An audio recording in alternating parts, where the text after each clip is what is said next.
fursa hii kumpongeza mwenyekiti wa serikali ya mtaa na viongozi wake, kwa maana wasaidizi wake, wajumbe wake wa serikali ya mtaa na wananchi wa eneo hili. Kwanza wamefanya kazi kubwa ya kuhakikisha wanaanzisha ujenzi huu wa culvert kama ambavyo linaonekana hapo. Hii ni kazi kubwa na ni kazi ambayo viongozi hawa na wananchi wanapaswa kupongezwa.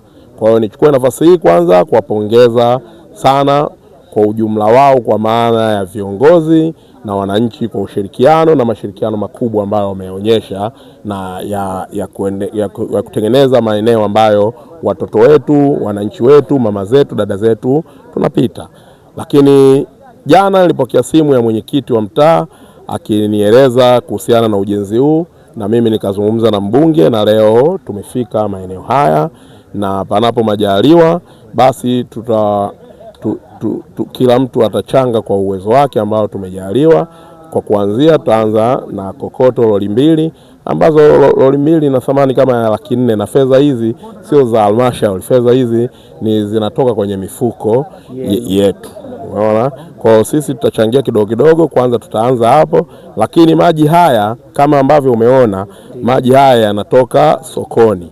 Kwa hiyo Jumatatu nitamuelekeza meneja wa soko afike hapa pamoja na viongozi wa soko, tuje hapa tuendeleze mashirikiano, kwa sababu kivuko hiki hapa kusingejengwa kama maji yasingekuwa yanatoka sokoni. Maji yanatoka sokoni na sasa tumeona ni vema kukajenga. Kwa hiyo lazima tushirikiane na watu wa soko kuhakikisha kivuko hiki kinatengenezwa vizuri, ili yale maji yanapata njia ya kupita ya kuelekea kwenye mfereji, na wananchi na watoto wetu. Hii njia unaiona watoto wanapita kwenda mashuleni, kwa hiyo na mvua hizi zinakuja ili waweze kupita vizuri. Jumatatu saa 4 mimi diwani nitaambatana na meneja wa soko kuja katika maeneo haya kuja kumuonyesha.